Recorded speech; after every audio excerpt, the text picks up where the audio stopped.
New Orleans Saints wide receiver Chris Olave took a nice step forward his second year in the league last year, but here in 2024, he already looks like he's ready to be a star. We got all that and a little bit of lagniappe for you on today's episode of Locked On Saints.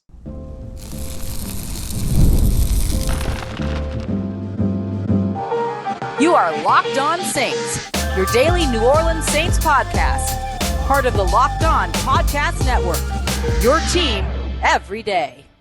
What is good, Who Dat Nation and Who Dat family? I am your host, Ross Jackson, New Orleans native, your New Orleans Saints expert and credentialed member of the media covering those New Orleans Saints as a senior writer and reporter over at Saints News Network. And on today's episode of Locked On Saints, Taysom Hill, the big offensive weapon, gets his contract restructured. So we're going to break down how much money the New Orleans Saints save, how much they have, and how they should invest it. We'll also take a look at the things that I liked from minicamp day 3, including a nice little wrinkle, wide receiver Chris Olave, and even tight end Dallin Holker taking snaps from out of the backfield. And to kick us all off, Chris Olave is a star. We appreciate you very much for making Locked On Saints your first listen of the day every day, and for being an everydayer here on the show, which is a proud part of the Locked On Podcast Network, your team every day. Yes, Chris Olave took a nice step forward in his sophomore season last year, 2 straight years of over 1,000 receiving yards, but 2024, at least so far this offseason, he looks like he is ready to take a step into stardom. This man looks fantastic and has looked fantastic all through OTAs, minicamp, stuff like that. We got really excited about Chris Olave at this time last year as well, and he still took that step forward that we expected. But look, he started the season, technically, with a wide receiver ahead of him in a Michael Thomas. And even though that transition was taking place over the course of the season, where it was getting a little bit less of Michael Thomas as the number one option, more of Chris Olave as the number one passing option, it just didn't start that way. And so the step forward that he took wasn't the massive step forward that you would expect. But typically, the big time step forwards are the look at going from second year to third year for wide receivers. And that's exactly where Chris Olave is right now. It doesn't matter what you're asking him to do. Got him lined up on the outside, but asking him to make tough catches in the middle. He's doing it. You got him lined up on the outside, trying to stretch the field. He's doing it. You need him to work around in the backfield, kind of be where he needs to, or in the end zone, be where he needs to be, stay open for the quarterback. He's doing it. He's finding every way to make sure that he is the guy in this New Orleans Saints offense when it comes to his ability as a pass catcher. He's going to be the number one option. He's not just going to be a guy that's going to be, targeted downfield. He's not just going to be a field stretcher. He is going to be the emphasis. He is going to be the weapon in the New Orleans Saints passing game in 2024. And it's going to be awesome. It's going to be awesome. It's going to look really good. As long as he stays healthy. That's been one thing. I mean, look, one of those things that kept him on the field one time was this freakish fall in the end zone, fighting for a big time touchdown against the Seattle Seahawks years ago. Can't blame him for that. So I'm not trying to put the injury prone tag or label on that. You know me, I'm always pretty cautious about how that stuff gets thrown around anyway. But he's been dealing with some injuries over the course of those 2 years. So can he stay healthy? Now he's bulked up. Reports are that he's added about 9 pounds. Last year, he had already added some weight, add some more weight. Should be at or right around 200 pounds at this point. He's ready to take some hits, man. He ain't playing at 180 anymore. This is not the Chris Olave that showed up his rookie season. And that Chris Olave was really good. And this Chris Olave is going to be even better. I cannot wait to see him in 2024, going up against talent, right? Going up against full speed defenses, guys trying to stop him, all this other stuff. He has been going head to head with Marshon Lattimore. Remember, this is really the first time that he has gotten the full sort of rubric that a Michael Thomas has gotten in years past, where he is the number one option, where everyone knows that he's the number one option, and where he's drawing coverage from the number one cornerback. We're not watching Michael Thomas and Marshon Lattimore anymore. We're watching Chris Olave and Marshon Lattimore now. And the battle's been good. They're going back and forth. When I say back and forth, I mean one makes a play, the other makes a play, one makes a play, the other makes a play. I don't mean fighting. That was Lucas Patrick and Trajan Jeffcoat that got into a little scuffle. What do they call it? Kerfuffles. in the day 3 of minicamp, but not Chris Olave and him. He's out there making plays. Caught what was the game-winning touchdown, quote unquote, in an end-of-game simulation that the Saints were running. Well orchestrated by Derek Carr, who went 6 of 10 over the last minute and 15 seconds as the clock was running. 4th down, 4 seconds left on the clock. 4-2-12, 6. And a game win. That's the way that they did it. It was Chris Olave. I'm so excited to see him. So excited to see him in this offense too, which is going to ask him to do a lot of different things. Like his route tree, he's doing more. He's attacking more areas of the field, short, intermediate, deep, middle, perimeter, whatever. He's doing it. And as we'll highlight here in a little bit when we get to the stuff I liked from minicamp day 3, also even took some snaps out of the backfield today. Motioned into the backfield, took a snap from out of there. So lots of interesting stuff in terms of how they're utilizing Chris Olave, and I just cannot wait for him to be the focus, the 100% focus in the passing game, along with guys like Alvin Kamara, Rashid Shaheed, all that, I guess. But he's going to be the guy. He's going to be the guy, and I think it's going to be really good. Other standouts from mini camps that really saw what I would call like their stock go up. Derek Carr. Derek Carr looked really comfortable. Great numbers for the entirety of the 3 days in minicamp. Just orchestrated the heck out of the offense, looked very comfortable doing it. Like there's a lot that goes on with this offense now before the snap. There's a lot of that. There's a lot of, this motion, that motion. There's the play actions. There's understanding where your protection is going to be, where these guys are going to be, all that. Like they're just doing a great job with all of it. And Derek Carr's done a good job running all of that through. 35 of 48 for 3 touchdowns was Derek Carr over the course of training camp. Was over the course of mini camps. Really solid.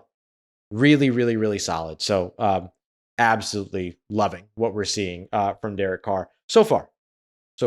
Carl Granderson, I don't think there's anybody that's gotten into the backfield as often as Carl Granderson during minicamps. He's been absolutely outstanding. He's been a big standout for me. Taysom Hill being utilized everywhere. Look, I'm not even making stuff up, right? I'm not even going to make stuff up. Let me tell you, okay? Tight end, inline. Tight end, split wide. Wide receiver, split wide, right? Further split outside the numbers is what I mean. Slot, fullback, running back, tailback, as in the running back behind somebody else. Kick returner, kick coverage, punt protector. I just named 11 different positions that Taysom Hill has played, and I haven't even seen him take a snap at quarterback yet, but that's going to be another one that they're going to do. Now, I will say that over the course of minicamp, the 3-day minicamp here, we saw a lot more pass catcher pass catcher Taysom than we saw running back Taysom. So maybe something to consider there in terms of how his usage might be narrowing in a little bit. Dallin Holker, the undrafted free agent tight end, just continues to impress. Caught a beautiful tip pass today. He had Rezon Wright in coverage, trailing him, and then it was a tipped pass by Demario Davis over the middle. Dallin Holker in the back of the end zone goes up over the defender, catches the pass, comes down 2 feet inbounds, falls out. Outstanding touchdown, by the way, on that play. Just looked really good. And then I'll get to some other stuff that he's done, but especially right now with Juwan Johnson having not been a part of minicamp for those 3 days, Dallin Holker got a lot more opportunity, took advantage of it.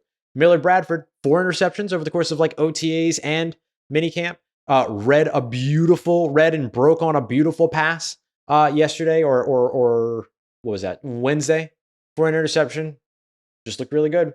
And then Cesar Ruiz. Cesar Ruiz has been a lot of fun to watch, man. He looks like he's having a blast out there. He's just moving well, moving quickly. He's slimmed down. He's ready for this offense. He's really ready for this offense. So those are all the guys that have impressed me so far. There are more, but we got limited time here. Because now I want to get to the stuff that I liked, right? Including Chris Olave, Dallin Holker, taking stats from out of the backfield, and of course, the defense. How they've looked in the run game actually impressed me. Let me tell you why. We got that coming up for you as we continue on with today's episode of Locked On Saints, part of Locked On Podcast Network, your team every day.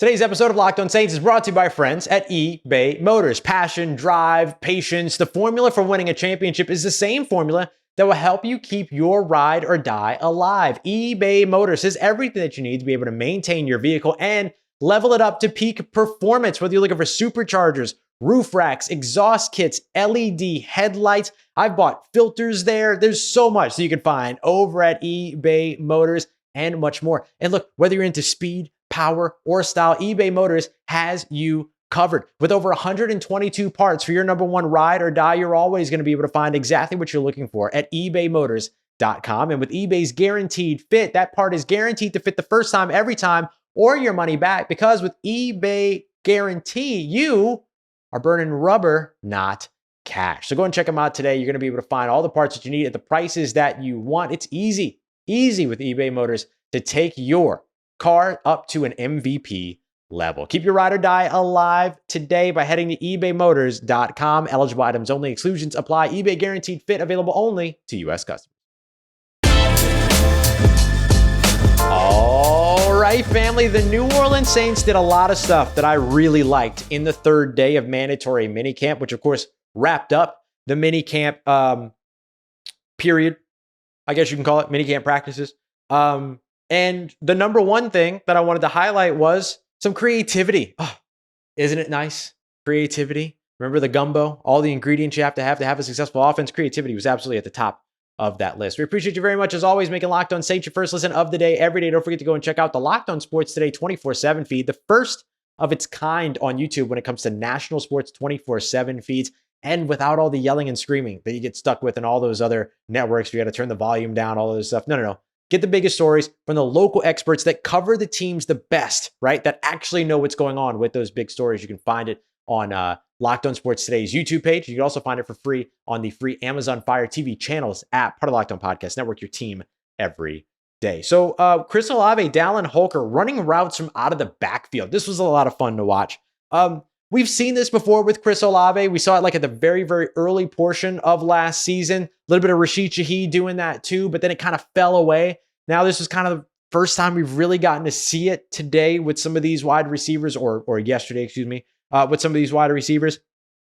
It's just a fun angle. It's just a fun wrinkle to include in the offense. And it's more than fun. It can be really effective. Like, depending upon where you're planning on running Chris Olave, if you're able to get him into the backfield and then move him into an area to where he is drawing primary coverage in zone coverage of a linebacker, take it. Take it. Do it. Use it all day long. If you can put Dallin Holker back there and use him as a bigger body, as another blocker, or use him as a guy that runs a route out of the backfield. And again, his athleticism matched up with some of the linebackers out there could be a big time mismatch. And it's a great way to make sure you're getting him either on the slower linebacker or the smaller safety, as opposed to lining up in line or in the slot and all the other things. Like Dallin Holker as an F move tight end, meaning that you can move him all around. Think about the usage of guys like, Jimmy Graham and Juwan Johnson and Taysom Hill as a tight end, all that. It's great. I mean, he was asked today, like, were you a little bit peeved that you didn't get drafted? He was like, yeah, I was pretty mad. I was pretty mad about it. And if you listen to Dennis Allen's press conference, confirmed the things that I was told about how he got there, the Colorado State guys that are already on the New Orleans Saints coaching staff, all that. So really, really cool stuff there. So love seeing that. I thought that was a fun wrinkle.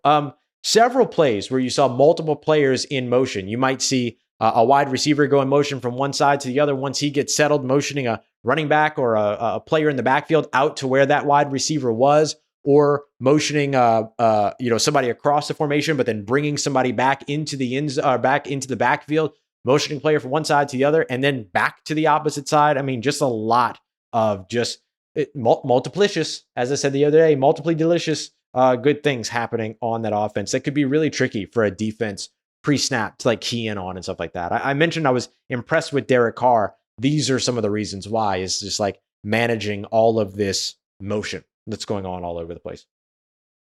A lot of variety in play action. So we've seen play action, just straight up play action dropbacks where you just drop back, you fake the power run or the inside run, and you pull back up after you're done with your drop step, and then you're looking to see where you're going. So you just drop straight back, but there's a play action. We also saw play action bootlegs, to where you do the play action on an outside run and then turn and go to the opposite side of where the run looked like it was going, and then try to find a place to throw the ball over there. We saw a lot of that. We've also seen what we would call play action rollouts, which is typically a play action to an inside run, and then you roll to the same side that the run was faked to, right? That's where like a lot of your offensive linemen are moving, things like that. We saw naked play actions, which is when you do a play action bootleg, but nobody comes out to protect you. So it's just you and the defender that's trying to catch you. We've seen play action waggles to where it's like, this is one of my favorite Madden words a long time ago, the waggle plays, to where you would not only fake to the running back, but you're doing a second play fake as well before you pop up to see where you're going to throw the ball. Just a whole variety. So like, the reason why I stress this is because we're not just talking about the Saints simply adding play action. We're talking about the Saints committing to play action as a part of their identity. And here's 1, 2, 3, 4, 5 different ways that they've included play action in their offense through OTAs and minicamp. We haven't even gotten to training camp yet. And again, I remind you all the time that like this is out of the ordinary. Typically, we're watching very vanilla offenses in OTAs and minicamp. So seeing all of this stuff already just goes to show you the team's commitment to those roles. How about some defensive love real quick? Run lane defense has been really impressive to me too. It's really tough to track tackling in mini camps because you can't tackle. You can't have that kind of contact in mini camps. Everybody's in, shirts and shorts. Nobody's in pads and stuff like that. So like you can really only take away so much when it comes to the run game. But the thing that you're trying to watch is, particularly when looking at run defense, are the defenders filling up the gaps? Are they filling up the holes where a running back would try to attack? And I've seen more times than not the Saints do a really good job of that over on the defensive side. And so I wanted to give a little bit of love to that because that's not a simple thing that's not like one of those things that a lot of people will pay attention to. And it's tough too because the running back will never stop running. So even if a running back runs into 4 defenders in the A gap, they're going to keep moving the legs. They're going to keep moving, and then they're eventually going to come out of the pile and keep running because no one's actually trying to tackle. And I can't credit the defense right now for being good against the run because we haven't seen them tackle yet. But I can credit them for being in position, and I've been all about that. We've seen some toe tapping grabs. We saw Dallin Holker come up with that one that I was telling you about where it got tipped by Demario Davis. He went up, made the catch over the defender, came down, got 2 feet in. We saw Equanimous St. Brown go up high for a big time touchdown catch in the back of the end zone in red zone drills. That one was thrown by Jake Haener. We had another one with no, that was the tip. Sorry, my bad. We had another one that was a fade to the back of the end zone to Cedric Wilson that he almost caught. Got really close there. We saw a little bit of toe drag swag as well by A.T. Perry, who had probably the most emphatic jump ball catch in red zone drills today, thrown by Spencer Rattler. Had to go up and make that catch and really just kind of had to be bigger than the other guy. I don't know how else to explain it. He just simply had to be bigger than the other guy and did it and just looked really good doing it. Kind of reminded me of the touchdown catch he had against the Minnesota Vikings last year. So we saw that, and I would lump that in with big boy plays. Big boy plays is my final one, which goes over to the defense as well. Marshon Lattimore coming up with a big time pass breakup in that clutch drill that they were running at the end, which eventually ended in a quote unquote game winning touchdown. But really excellent coverage there and big boy plays from guys like Marshon Lattimore, Pete Werner with a big pass breakup, DeMarco Jackson, who came in the second team, 1:15 left, trying to run that end of game simulation. Jake Haener targeting Jermaine Jackson, and before the ball even got to him, DeMarco Jackson just diving into the middle of the field and knocking the ball away about 5 yards short of Jermaine Jackson. Really, really good stuff. Like a lot of big boy play. Absolutely love it. A lot of competition. And I would even, look, scuffles in practice are never great, but, Lucas Patrick and Trajan Jeffcoat going at one another. Not fully mad at it. I love the intensity. When DeMarco Jackson broke up that pass, Colin Saunders walks in the middle of the field and starts waving bye to the offense. Tell him, get out of here. I love it. Just big boy moments. I'm all about those. Coming up next, Taysom Hill got his contract restructured, and now the New Orleans Saints have $12 million of available salary cap space. Take that, Nick Wright. Now, how do the New Orleans Saints plan to use it? We don't know, but I got some ideas. Let's break that down as we continue on with today's episode of Locked On Saints, part of Locked On Podcast Network, your team every day.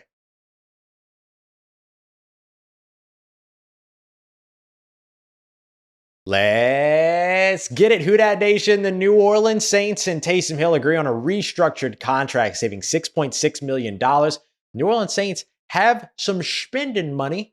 How will they use it? Let's break down the contract, what it saved, how much they've got, and what they can do with it as we continue on with today's episode of Locked On Saints. Don't forget, we're your team every day. So we'll be back on Monday, but if you're an insider, expect some fun stuff this weekend. Cannot express how much I have to recommend you joining or want to recommend you joining the insider program if you have not already. Text 504 to 504-285-7473 or head over to joinsubtext.com/Locked On Saints. You can click the link in the description. Lots of information that's not public yet that insiders already have. Insiders knew a lot of the things that have been happening over the course of the past 24 hours for anybody else.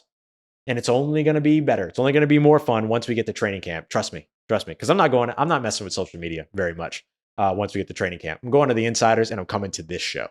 This is where you're getting the updates. I'm not throwing stuff out into the Elon verse. I'm good. So make sure you go and check that out. Subtext, insider program. Come be a Locked On Saints insider. Come hang out. Come have fun.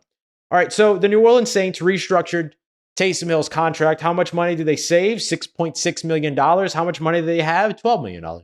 That was easy. See ya. Have a good one. Thanks for coming through. No, I'm just kidding. No, but that's a good amount of spending money to have at this point, right? Like when you're about to go into training camp. Saints kind of dealing with this Juwan Johnson situation. Nick Saldiveri went in with either a groin or a hamstring injury, kind of a soft tissue injury, but doesn't seem to be super severe. But, having money like this stocked away helps in situations where injuries turn out to be a thing.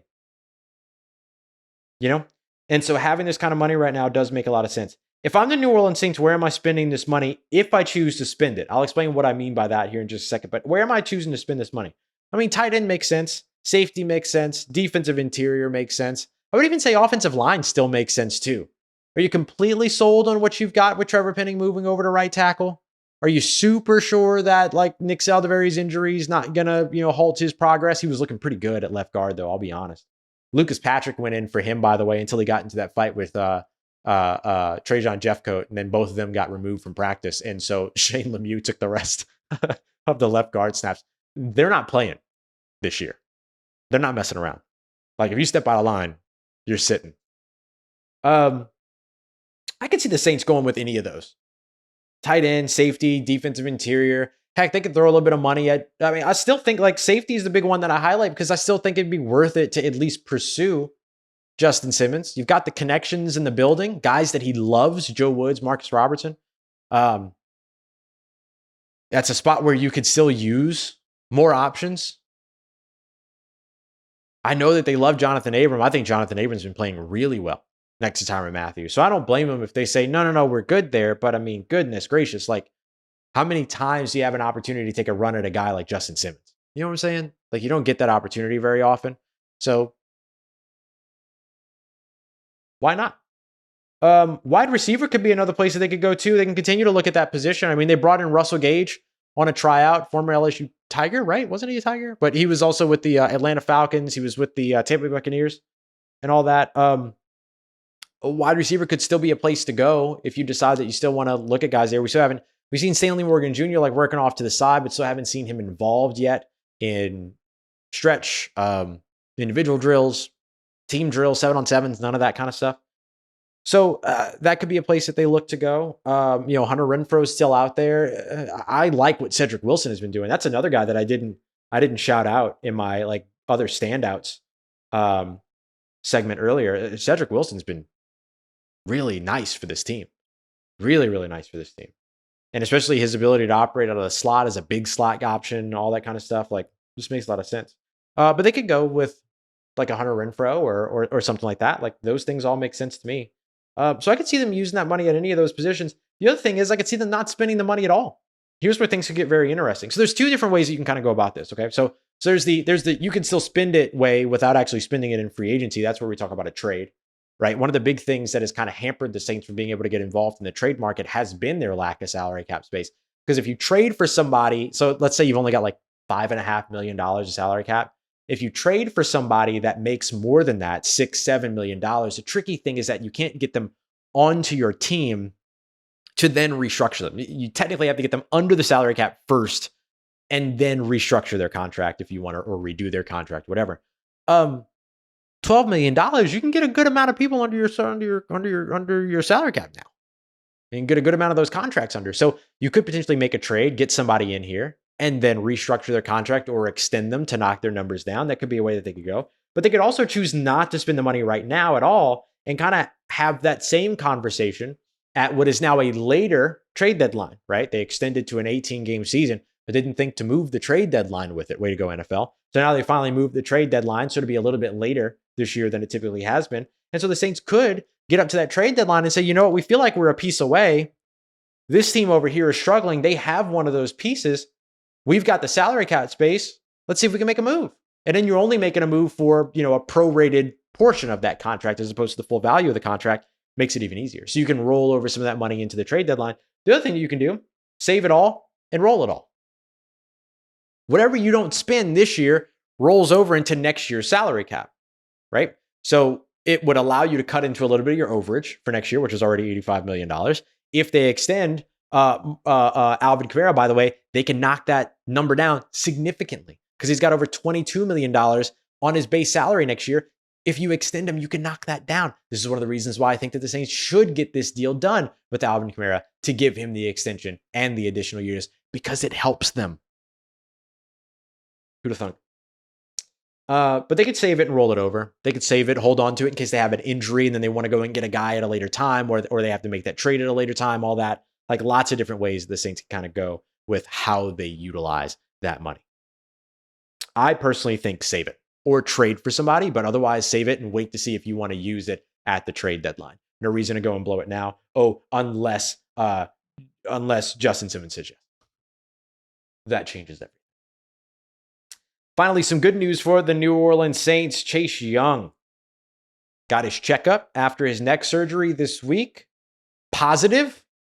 The expectation is that he'll be reevaluated in 6 weeks right before training camp. And right now, the expectation is that this means that he is in line to participate in training camp. Might not be right away. And when he does begin to participate, expect anybody know what I'm about to say? Say it. Ramp up if he gets there or when he gets there. But either way, good news. Good news for the New Orleans Saints on the Chase Young front for right now.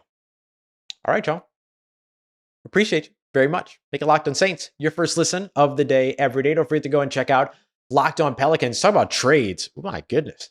Jake Madison on fire right now. Talking about trading for Paul George, adding him to Zion. That could be a lot of fun. You want to go and check that out. Hear more, go and check out Locked On Pelicans, of course, with Jake Madison. You can also check out Locked On Sports Today to get all the big stories from around the world of sports in 20-25 minutes. And of course, make sure you're keeping up with everything going on here on the Locked On Podcast Network. We appreciate you very much. As always, making us a part of your day, part of your routine, for saying yes to me on the show. As always, if you see me, please say hi. And if you need anything else or on your New Orleans Saints in between these episodes, make sure you follow me on your favorite social media at Ross Jackson, NOLA. Hit me up. Let me know how the family's doing. Let me know how you living. Let me know how you momming them. I trust Who Dat Nation. I'll holla at you.